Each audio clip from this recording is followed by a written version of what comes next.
日本人の少年がアメリカに旋風を巻き起こす。今日はそのテーマになります。素晴らしい日本人の紹介をさせてください。スティーブ敵店のスティーブと言います。チャンネル登録をよろしくお願いいたします。本日のゲストを紹介してくれた円熟レーシングさんに感謝をお送りします。ありがとうございます。では、早速始まりましょう。ひろやくん、お父さんとお母様、本当に本日お時間いただきまして、誠にありがとうございます。もう前からこの1年間のフォーミュラドリフトで、ひろやくんのことを知るようになって、本当にもう大ファンになりました。私だけじゃなくて、うちの息子のあっちゃんも、本当にもうひろやファン。アメリカの中でもひろやファンがめちゃくちゃ多いと思うので、14歳の若さで、こんなアメリカで実績を残して、それはすごい、私は日本大好きなアメリカ人を一人として、本当になんか気持ちいいことなんですよ。ありがとうございます。いろいろ楽しい夜遅い時間までの、めっちゃ元気もらえる、もうドリフトを見せてくれて、ありがとう。はい、こちらこそありがとうございます。まず、今はもう15歳になったんですか？そうです。8月で15歳になりまし遅れまして、お誕生日おめでとうございます。た。ありがとうございます。でも、ほぼ、もうフォーミュラドリフトの間、ほぼ14歳の若者として、もう頑張ってやってきて、その前のまずお父様とお母様もドリフトなんですか、出身は、というか、そうですね。はい。自はい。分と奥さんが、雅也さんがドリフトをずっとしてたって感じです。で、それで、やっぱり、息子さんとして、ママとパパのやってるのを見て、自分もやってみたいなっていうことだったんですか？もともと。そうですね。やっぱり両親がドリフトやってたっていうのもあって、すごい自分も興味を持って、ドリフトやりたいなって思ってました。本当にドリフトに興味があって、ドリフトすごい憧れだなって思ってたのは本当にもっと全然ちっちゃい時で、実際、本当にお父さんが車を用意してくれて、やっと車に乗り始めたのが7歳ぐらいの時です。7歳ぐらいで。それ実際にもう車、車両、バイクとかじゃなくて、他のカートじゃなくて、車からスタートしたという。そうですね、車からスタートしました。お父さんすごいですよね。よくある道はカートがあったり、そうですモトクロスがあったり、うちの息子はモトクロスから始まっあて、カートで少しやって、レベルが全然違うんですけど、素晴らしい。いきなり車から。たまたま自分車屋で、車が手元にある状態だったし、カートとかを自分がやったことないので、じゃあ、これね。乗せようっていう。はい。はい。最初からお父さんは、息子なんていうんですか、ハンドル握って、実際に、走らせて、才能あると感じました。この子だったら覚えられるっていうことをお父さんとして感じました？最初はやっぱり、すごい小さかったので、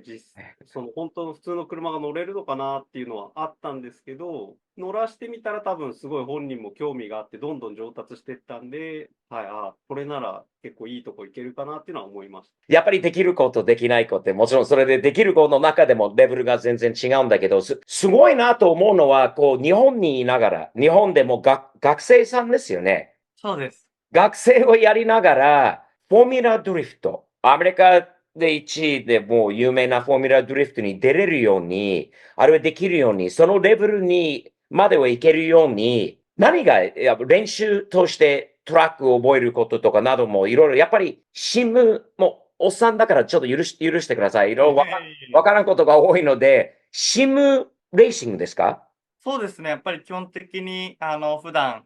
学生もやってて、やっぱり、コースに走りに行けない分、シミュレーターで、やっぱり、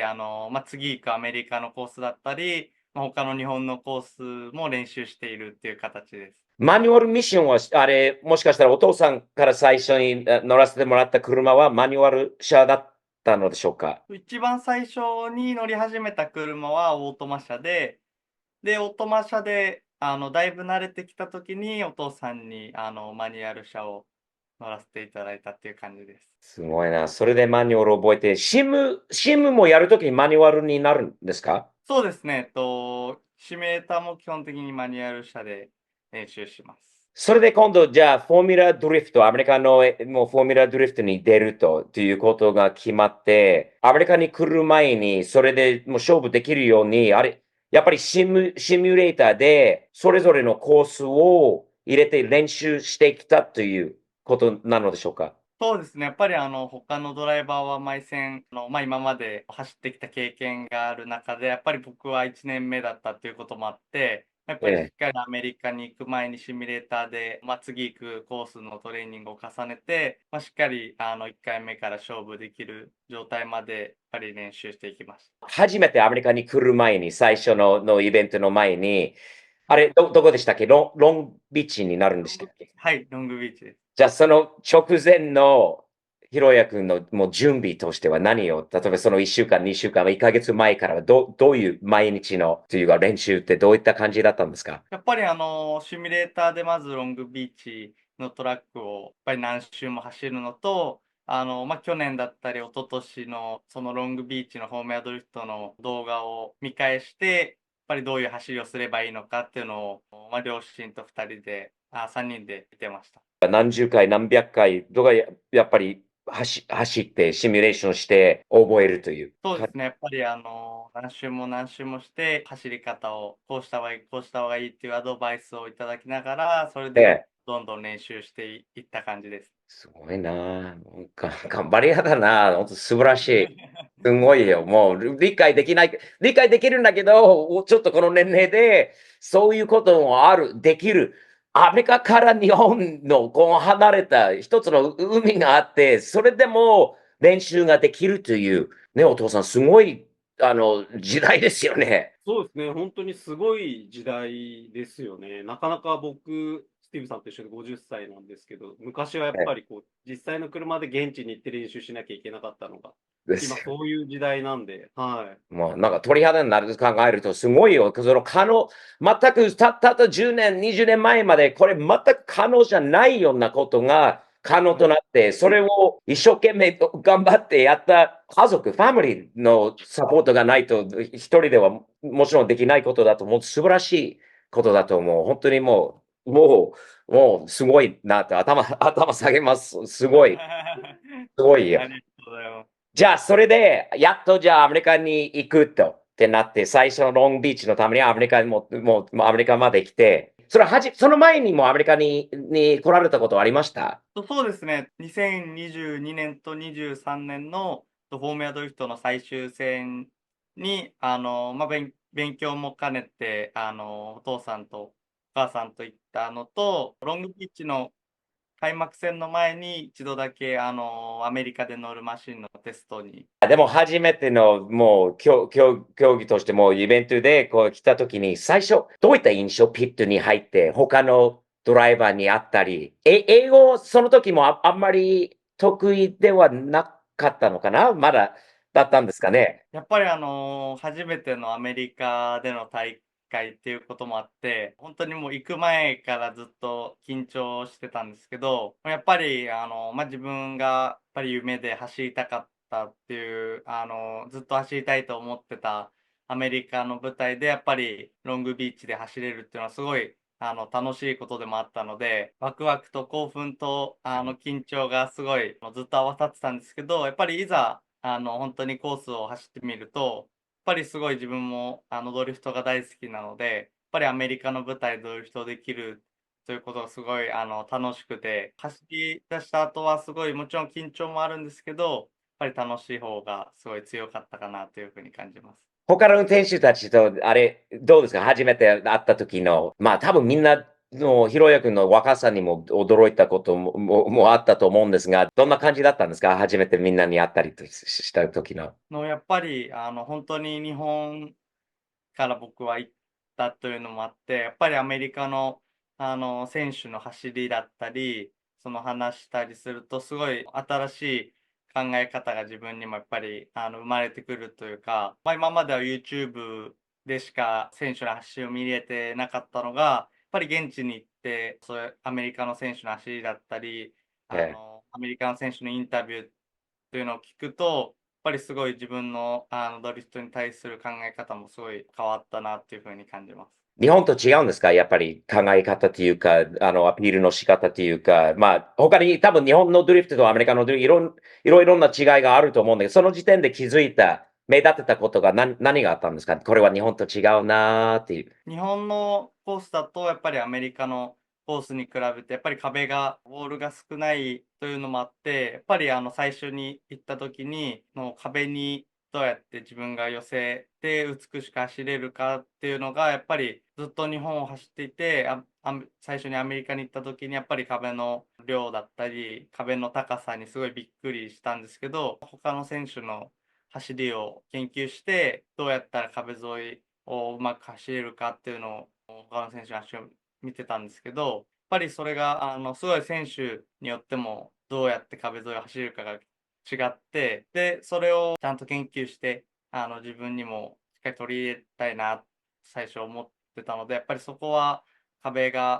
の量だったりっていうのはすごい日本と違うところかなと思います。なるほど。先輩になるのかな田口くん。日本人の選手がいることが少しプラスになったことがあるのでしょうか？そうですね、僕が今年チームに入らせていただいたジェリーアンレーシングさんに、やっぱり田口選手も何年もジェリーアンレーシングさんでアメリカを走ってたということもあって、ええ。で、本当にいろいろ、そのコースに行ったら、そのコースの、その経験とかを聞かせてもらったり、日本語が喋れる人がいるっていうのはすごい僕には心強かったなと思います。でもね、言わせてください。もうこの1年で、英語力はかなりアップしましたよ。私、ありがとうございます。うちの息子も言ってた。最初のひろやくんのインタビューと最後の最後にあったのはかなり上達したなーっていうのは感じましたね。ありがとうございます。難しいですか、英語？やっぱり難しいですね。まあ、多分ね、ドリフトやってる人たちみんなそれぞれ特徴があって、面白い人、キャラクターが多いと思うから、ドリフターのドライバーたちの英語を覚えれたら、どこでも多分他の英語わからないところはないと思います。その後は。もう完璧に覚えられると難しいところがあると思うんで。いや、でもよく英語の面でもすごい頑張ってるなって感じました。ありがとうございます。面白いなと思うのは、日本でドリフトするときに左ハンドル車に乗る。アメリカで右ハンドル車に乗る。その逆のところが、たまたまなのか、偶然なのか、なぜなのかなって、なんか背景にはなんかあるのかなと思って。本当に今年日本で左ハンドルでアメリカ右ハンドルになったのはすごい偶然のことなんですけども、すごい右ハンドルになったことによってすごい自分的にはありがたいなっていうふうに感じてたんですけど、逆に日本でクスコレーシングさんに左ハンドルのマシンを乗らせていただくことになって、いざ乗ってみるとすごい全然右ハンドルと違う感触ですごい難しかったんですけど、やっぱええ、り左ハンドルに何回も乗って大会に出てすごい慣れてきたら逆に左ハンドルだからこその発見もすごい多くて、やっぱりすごいそれは自分の成長につながったかなと思います。なるほどね。うちの息子が、競泳、もう水泳やってるので、やっぱり右手と左手はどっちも強くないといけないという同じような、これドリフトになると同じような感覚なのかな。やっぱりね、同じマニュアル車かもしれない。右、左、いろいろ、なんか両方があるとすごいプラスになるようなことなんですよね。おそらく。そうですね。今回のアーウェンデールのチャンピオンシップの時は、あれはもうハウスドリフトの最後のドリフトイベントということになったと思うんですが、まあ、ひろやくんが生まれる前、多分お父さんと俺の時代の前からあったスピードウェイ、その最後のイベントに参加できて、まあ、結果を残して、何か感じましたか？やっぱり本当にアーミンデールは自分が実際に2022年と23年に実際に観戦しに行ったトラックでもあって、で、やっぱり YouTube でも見てて、シミュレーターでも走ってて、すごい実車で走りたいなと思った、ずっと思ってたトラックだったので、やっぱり最後のアーミンデールで走る経験をできて、自分的にすごい嬉しいなと思いました。もうこの世の中はね、いろいろな、もう車に対して、本当走りにくくなってきているところも、日本もアメリカも、いろいろモータースポーツのアンチが結構多い中で、アーワンデールみたいなところがなくなると、ちょっとこう、寂しくなる部分がありますよね。車の文化、車の歴史、本当にすごい歴史がパッと消えると、ちょっと寂しいなと思うんで、逆に、私はね、希望として50代の車好きな人として、ヒロヤ君を見て、これからモータースポーツのために、もう若者にアピール、自分たちでアピールしようとしてなくても、影響がなんとなくあると思います。他の若者、日本人の若い子、アメリカの若い子とか、このヒロヤ君みたいになりたいな、できたらいいなっていう、その子たちには何かのメッセージは自分たちはドリフトまで行けなくても同じようなことができることに関しては何かのアドバイスもしくはメッセージは何かあるのでしょうか？やっぱり本当に自分から下の若い世代の人も、本当に今からドリフトを始める方々も、やっぱり本当にドリフトはドリフトにしかない魅力も持っていて、やっぱり他のモータースポーツも素晴らしい部分があるんですけど、やっぱりドリフトもドリフトにしかない素晴らしい部分がいっぱいあると思うので、やっぱりドリフト始めたいという人は、やっぱりシミュレーターだったり、やっぱり本当に実車に乗るときはすごい、ドリフトを楽しんでやってほしいなっていうふうには思います。いいメッセージですよね。私もいろいろ若い人にもっとね、車にもっと興味持ってもらったり、もっとね、ドリフトもそうだし、他のレースもあるし、車のね、DIY とか自分の手を使って物をいじったり、直したり、改造したり、そういうことが非常にいずれね、こういうモータースポーツとかはね、もう消えると思われている部分はあるかもしれない。私はそれはもうとにかく長年残しておきたいので、ヒロヤのこれからのこの影響力と、あれでもうモータースポーツ全体的にもプラスになることは、信じてます。これからも頑張ってください。はえい、頑張ります。最後に来年の予定、またフォーミュラドリフト、もしくはヨーロッパのことまでは考えてるんです。これは学生として、高校生をやりながらどこまでできるのか。やっぱり来年のことはまだ詳しくは分かってない部分はあるんですけど、今シーズン本当にアメリカのフォーミュラドリフトと日本のフォーミュラドリフトジャパンで走らせていただいて、すごいいろんな経験をできて緊張してた部分はあるんですけど、やっぱりもし2年目をやるならやっぱりすごい自分もアメリカに慣れてきた部分もあるので、しっかり英語を勉強して、来年はしっかり戦える状態でシリーズチャンピオンを狙いたいなっていう部分もあって、ドリフトとして自分も成長しつつ、ドリフト以外のモータースポーツにもチャレンジ、挑戦していけたらなと思ってます。かっこいいな。他の、ドリフトの前に他のスポーツ、サッカーとか野球とか、なんかそういうのはやった経験はあります？僕は本当にずっとドリフトの DVD を見たり、お父さん、休みの日はお父さんの会社に行って、車に触れ合ったりっていうのがすごい多かったので、普通のスポーツとかは、水泳はちょっとやってたんですけど、水泳はいいスポーツだよ。うん。はい。だから右ハンドル車と左ハンドル車ができるわ。それ、ママとパパに感謝だよ。両手が使えるのはもうやっぱり水泳だなっていうことは私は強く感じます。すごいな。いや、素敵な家族です。一人子ですか？そうです。じゃあ、うちと一緒で。うん。おーママとパパすごい頑張って立派な男の子を育てたなって感じました。本当に今日初めてのみんなとのお会いなんですけど、会えて嬉しいです。今度機会があればぜひ、国立まで、邪魔させてください。はい、ぜひ。またぜひ生でお会いしたいと思うのと、本当にこれからの活動、日本でもアメリカでもの活動を応援させて、いただきますので、頑張ってください。最後に、ひろゆくん、もう、アメリカ人、多分、全世界の人も多分この動画も見てくれるんだろうと思うので、最後に、英語で、皆さん簡単でいいから、メッセージをファンの方に送ってくださいね。Thank you for everyone to giving to me this opportunity this year, and I was so exciting to driving in Formula 2 to USA. So I'm not sure about my next year's activity, but please cheering for us the next year. Thumbs up. Awesome. よかったです。もう英語上手で発音もバッチリです。バッチリ。まず学校で頑張って、フォーミュラドリフトも英語も、もう何でも自分がやろうと思っていることを頑張ってやってください。応援してます。ありがとうございます。ありがとうございましたあ。りがとうありがございましとうございまた。はい、すみません。また、はい、よろしくお願いします。はい。よろしくお願いします。失礼します。